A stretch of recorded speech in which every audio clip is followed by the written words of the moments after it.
રાજ્યમાં મોટાભાગના યુવાનો ગ્રેજ્યુએશન પૂર્ણ કર્યા બાદ સરકારી નોકરી મેળવવાની તૈયારીમાં લાગી જાય છે.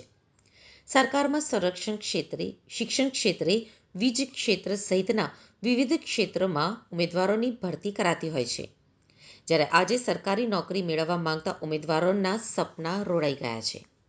કૃષિ વિભાગ દ્વારા પરિપત્ર જારી કરી ગુજરાત રાજ્ય વેરહાઉસ નિગમની 144 જગ્યા રદ કરવામાં આવી છે.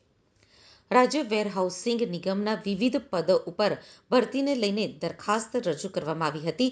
આ દરખાસ્ત ઉપર વિચારણા કર્યા બાદ સહકાર વિભાગ, ખેડૂત કલ્યાણ અને કૃષિ વિભાગ દ્વારા પરિપત્ર જારી કરી વર્ગ 3 અને 4ની 144 જગ્યાઓ રદ કરવાનો આદેશ કર્યો છે.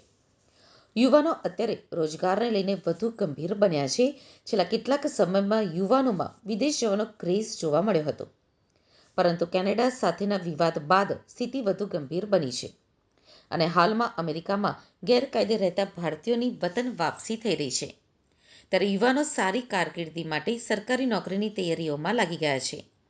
એવા જ સમયમાં સરકારમાં જગ્યાઓ ઉપર ભરતી કરવાને બદલે હયાત જગ્યાઓ રદ કરાતા સરકારી નોકરી વાંચુક ઉમેદવારોમાં ચિંતાનું મોજું ફરી વળ્યું છે.